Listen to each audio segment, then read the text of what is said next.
Fala gente, tudo bem? Nesse vídeo a gente vai estar falando um pouquinho mais aí sobre o Web Core Vitals, também conhecido em português aí como principais métricas da web. E a ideia é explicar para vocês o que são essas principais métricas da web, né? Por que isso é importante para você ou para o seu negócio digital e principalmente como mensurar elas. Então vamos lá, eu acho que para começar é super importante falar um pouco mais do histórico, né, e da importância dessas principais métricas na web, né? Então talvez você já tenha acesso aí ao Search Console, você já viu esse novo relatório aí de principais métricas da web, mas você não sabe para que serve e principalmente você não sabe isso como pode impactar no seu dia a dia e nos seus esforços de SEO. Mas o que ocorreu de forma bem resumida, né, que o Google anunciou recentemente, né, que essas principais métricas da web, que são novas métricas que o Google acabou criando aí para avaliar a experiência de página para o usuário, elas vão ser incorporadas aos sinais de posicionamento. O que significa isso? Significa que dentre diversos fatores de posicionamento, esses daí vão ser mais alguns fatores que vão auxiliar o Google a identificar se a sua página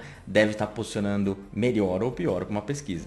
E aí tem muita gente preocupada porque muitas vezes a pessoa já foi lá, já fez os testes adequados. A gente vai ver aqui nesse vídeo também como testar aí as suas notas e avaliar as suas métricas, né? Mas a grande preocupação é, putz, será que minhas notas estiverem baixas e eu não conseguir ajustar isso rapidamente? E aí lembrando que a gente vai ter até maio de 2021 para conseguir ajustar isso, né? Vai ser nessa data que esses fatores vão entrar ativos aí para posicionamento no Google. Então a gente vai sempre ter que lembrar, isso vai ser muito impactante? A verdade é, a gente não sabe, né? Talvez sejam sinais que sejam muito fracos ou sinais que sejam muito fortes. E aí, levando em consideração o tempo que o Google já vem falando sobre isso, eles têm frisado diversas vezes, né? Eles estão falando de uma forma um pouco mais incisiva. Eu acredito realmente que eles vão ser fatores super importantes aí para posicionamento. E eu acredito, inclusive, que em maio a gente vai ter uma atualização muito forte dos posicionamentos orgânicos, principalmente baseado aí nessas novas métricas que são o Core Web Vitals. E aí, para começar a entender o que são essas principais métricas no web, também é muito importante você entender um pouco do histórico do Google, né?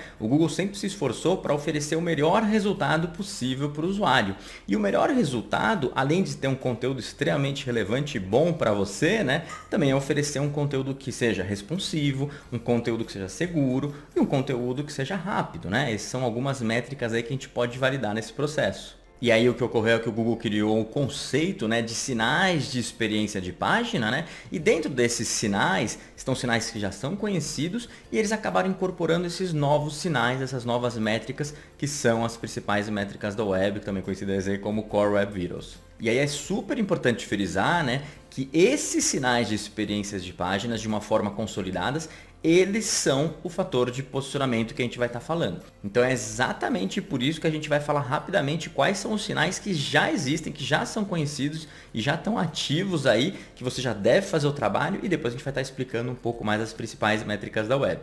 E aí de uma forma resumida a gente vai estar falando aí de mobile, SSL, navegação segura e pop-ups, tá? Então basicamente seu site precisa ser amigável para dispositivos móveis, isso é super importante, todo mundo está fazendo tanta pesquisa e acessando os sites através de dispositivos móveis. Seu site precisa ser seguro, não pode entrar no site e ter um malware ou ter algum problema ali, você tipo tentando enganar o usuário, e aí pode ser propositalmente ou não, né? Muitas vezes o site foi infectado com algum malware e está tentando aí coletar informações dos usuários, então isso não pode acontecer, por isso é super importante aí você estar sempre verificando as questões de segurança dentro do seu Search Console. O outro ponto é o SSL, que é o certificado de segurança, né? O HTTPS que você vê lá no URL, então isso é muito importante que esteja direitinho no seu site. E o último ponto é o pop-up, que eu super recomendo que vocês deem uma bela lida na documentação do Google, né? Porque você deve evitar ao máximo aqueles pop-ups que são muito intrusivos, que atrapalham a experiência do usuário. Então tem alguns direcionamentos do Google que são super importantes aí para vocês seguirem.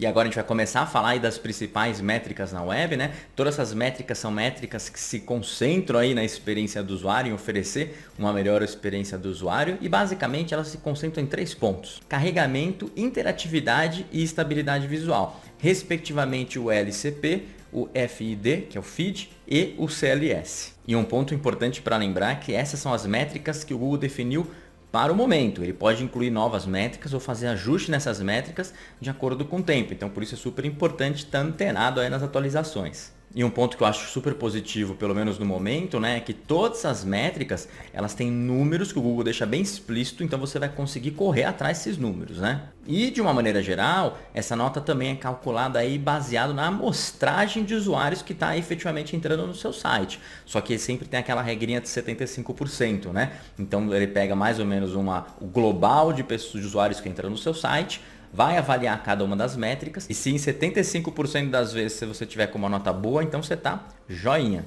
Então vamos lá, vamos falar da primeira das principais métricas da web, né? Vamos falar da LCP, que é uma abreviação para Largest Content Footprint. Em outras palavras, você pode pegar uma tradução meio tosca aí como a maior pintura de conteúdo, que eu não gosto muito, mas o que a gente precisa entender nessa métrica é que ela é super centrada no usuário e ela quer mensurar aí a velocidade de carregamento percebida pelo usuário. E aí tem outras métricas como o load, né, o tempo de carregamento, até o FCP, mas nenhuma delas consegue mensurar tão bem a experiência de carregamento do usuário, né? Então isso é uma métrica nova que é super interessante para a gente. Mas o que é o LCP, né? O que ele vai mensurar? Então o LCP ele vai mensurar o tempo de renderização da maior imagem ou bloco de texto visível na janela de visualização. Em outras palavras, o que significa isso? Significa que você carregou uma página no seu celular e lembra que o Google está super mobile, né? Ele não está nem analisando os sites mais desktop, né? Então sempre lembra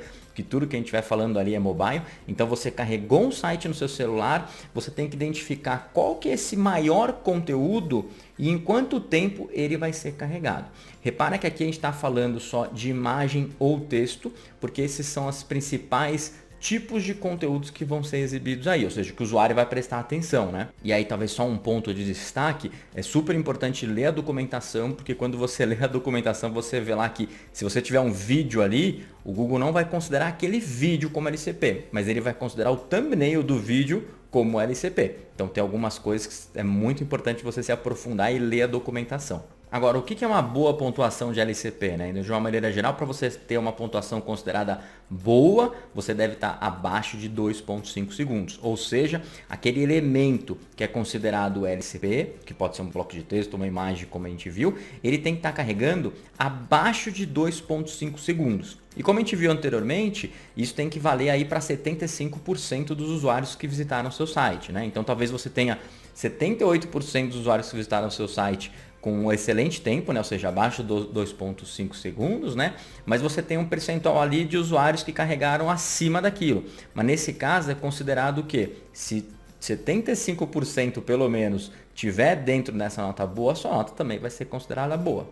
E aí, resumindo, você tem que lembrar que abaixo de 2,5 segundos a sua nota é considerada boa. De 2,5 até 4, o Google considera aí vai como mediana, ele coloca lá como precisa de melhorias. E acima de 4 é considerada ruim. E aí muita gente me pergunta, e o First Byte e outras métricas, né? E aí o Google não vai usar mais isso? E na verdade o que acontece é que o Google tem uma percepção muito boa desses fatores. Ele vai usar as principais métricas da web, principalmente para avaliar seu site, para posicionar, como ele deixou bem claro, né? Mas, por exemplo, no caso do First Byte, o First Byte é uma métrica que, se tiver alta, ele normalmente tem relação aí com performance, servidor, de banco, e aí você já tem indícios para conseguir arrumar isso. E, consecutivamente, isso daí vai estar relacionado provavelmente com a LCP, que é a principal métrica aí que a gente está avaliando nessa parte aí de carregamento. E eu tenho visto muita gente aí se confundir quanto a isso, então vamos ver alguns exemplos na tela para a gente poder entender melhor, né? Então repara aqui no site, né, da CNN, quando você começa o FCP, né, que é o primeiro, né, o First Content Pen, você tem ali tipo Visual Stores, a primeira coisa que aparece ali, né? E no decorrer que a página é carregada, inclusive você repara que essa parte frisada aí de verde, ele vai mostrando o que seria o LCP se a página fosse só aquilo. Mas no último quadro, você repara efetivamente qual que é o LCP. E repara que você carregou um monte de coisas antes de carregar o LCP. Ou seja, aquela imagem que é considerada LCP é a imagem efetivamente talvez tenha sido a última coisa carregada nessa janela, né? Lembrando que quando a gente está falando de LCP, a gente tem que estar sempre falando aí de área crítica, né? Dessa primeira parte carregada aí no mobile. E muita gente das antigas aí conhece aí talvez como acima da dobra, né? Vamos pegar outro exemplo aqui interessante do Instagram, né? E muito embora tenha pouco conteúdo dessa página, a gente repara que a página começa a carregar e aí você já tem tipo uma partezinha falando inglês, uns itenzinhos ali, mas o LCP, que é o logotipo do Instagram, ele é carregado aí já mais ou menos aí no meio, né? Daí depois tem algumas outras telinhas que são carregadas. Então isso é bem interessante. E como último exemplo, a gente vai dar uma olhadinha aqui na própria SERP do Google, né? Então quando você faz uma pesquisa, e essa pesquisa no caso do Larry Page, né, que vai trazer imagens, vai trazer as informações ricas aí do Larry Page, você vê que já logo na segunda tela você está carregando o LCP. Olha que bacana isso, né? Então, antes mesmo de você carregar até as imagens que estão acima do LCP, você já tem esse maior conteúdo visível sendo carregado. Então, é muito importante você priorizar o LCP. E aí, se você tiver dúvida de qual que é o elemento LCP da sua página, talvez tenha uma imagem com um tamanho muito parecido aí do bloco de texto e tal, mas assim, tem dúvida? Faz o teste no Google PageSpeed Insights. Então, vamos dar uma olhadinha. Olha aqui, ó. Quando eu faço o teste no PageSpeed Insights, o que vai acontecer? Ele vai me dar notinha, vai aparecer um monte de métricas, né? Então você desce, como a gente só vai ver com o LCP, eu vou desconsiderar as mensagens que estão aparecendo, né? Você clica ali no LCP Element, né? E quando você clica lá, vai abrir qual que é o LCP dessa página. Então repara aí que no caso do meu site, né, o LCP da homepage é Agência Seu Marketing oferece serviços de consultoria premium no melhor estilo. Ele até coloca reticências, né? Ou seja, significa que ele está considerando o primeiro bloco de texto da minha página como LCP. E agora a gente vai estar falando da segunda métrica, que é FD, a feed, né? Que é a abreviação para First Input Delay ou atraso na primeira entrada. E o feed, efetivamente, ele quer mensurar o tempo de reação do seu site quando alguém clica ali e exige uma interação do seu site. Então a gente pode falar que o LCP é a primeira impressão, porque se o site demora para carregar, é uma impressão super ruim, né? Mas se o site carrega rápido, já tem uma primeira impressão boa. E essa seria como se fosse a segunda impressão, ou seja, ele clicou em alguma coisa e você efetivamente vai ter uma resposta super rápida.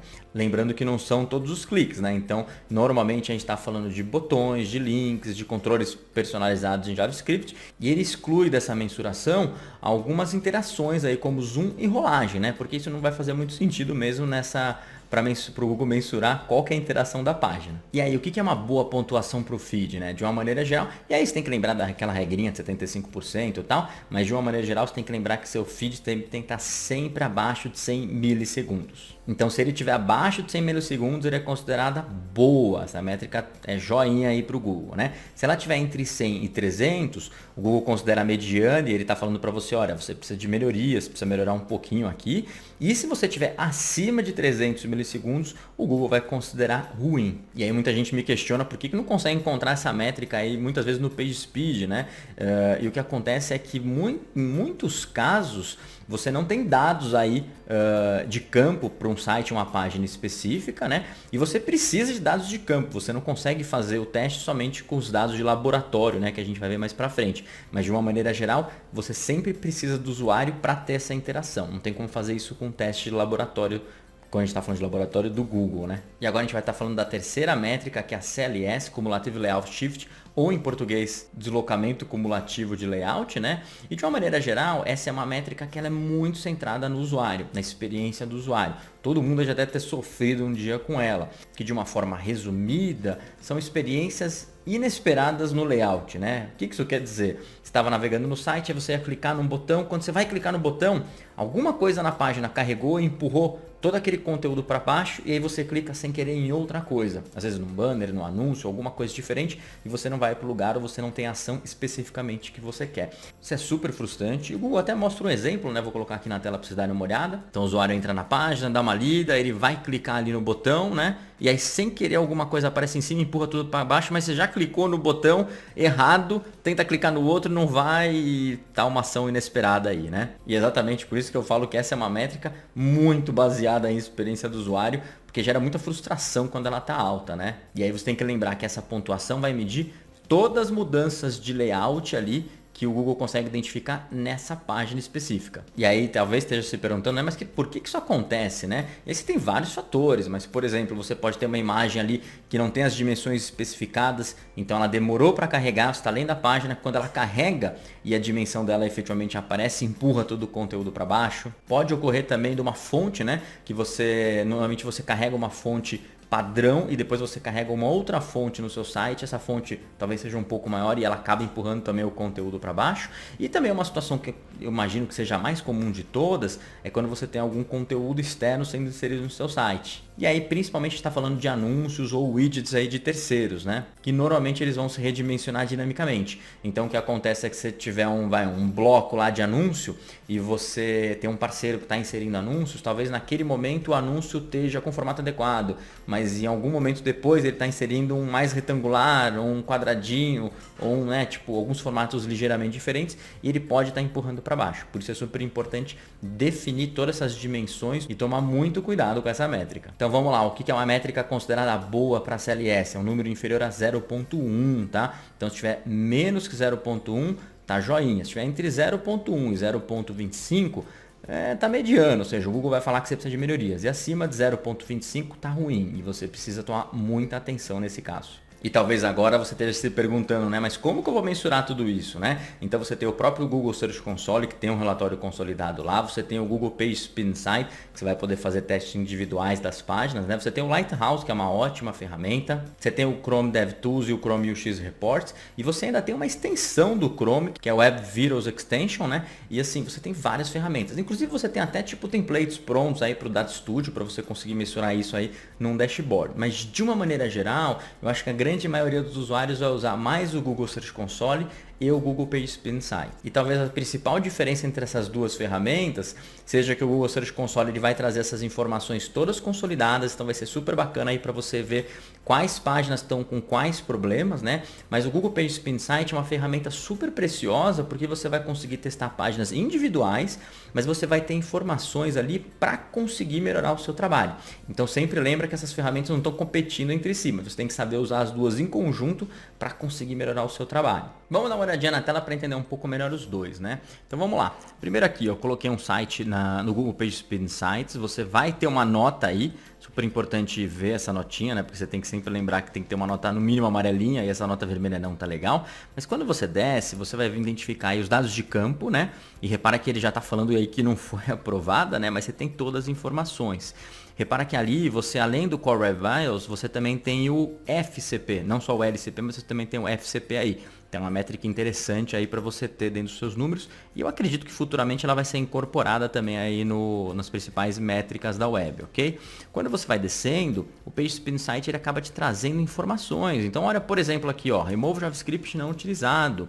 Então ele está falando que para você melhorar essa experiência da página, ou seja, deixar ela mais rápida, a experiência melhor, você precisa remover um JavaScript que não está sendo utilizado na página. Faz todo sentido. Aqui um pouquinho mais para baixo você vê que ele está solicitando aí para você adiar imagens fora da tela. Em outras palavras, ele está falando para você usar o lazy load. E o que significa isso? Que as imagens vão ser carregadas na medida que o usuário andar nessa página. Ou seja, você está carregando um monte de imagem ali desnecessariamente. Às vezes o usuário não vai até o final da página, então não tem por que você carregar aquelas imagens, né? Então ele vai te mostrar todos esses pontos aqui de melhorias que você pode aplicar no seu site. Lembrando que você tem que esse teste aqui não é por domínio, né? Esse teste aqui é por página. Então é muito importante que você teste a homepage e todas as taxonomias. Página de post, testa uma página de categoria, testa uma página de produto se você tiver um e-commerce e assim por diante, tá? Quando a gente já vai aqui para o Google Search Console, então na lateral esquerda ali você tem o relatório de principais métricas da web, você acaba identificando aqui ó, o gráfico que ele mostra qual a quantidade de páginas boas que merecem melhorias ou páginas que estão ruins, né? E repara que nesse gráfico você consegue ter até informação aí se está melhorando, se está piorando e assim por diante. Eu sempre gosto de ver mais a versão mobile, porque eu sei que é isso que vai influenciar mais para o Google, né? E se você descer nos detalhes, ele acaba mostrando os principais problemas. Então, por exemplo, você vê ali que LCP, você tem melhorias necessárias em uma grande quantidade de páginas, né? Tem 1098 páginas. Deve ser a grande maioria das páginas que tem problema de LCP, que está naquela faixa mediana. Se você clica lá, você consegue identificar todas as páginas que efetivamente tem esse problema consolidadas por páginas semelhantes. Então repara aí que ele até me traz uma página normal e ele traz uma página AMP. Ou seja, eu sei que tanto as páginas normais do meu site quanto as páginas AMP, elas podem melhorar um pouquinho, tá? É isso aí, gente. Espero ter ajudado e não se esqueça de se inscrever no canal e ativar as notificações para acompanhar os próximos vídeos.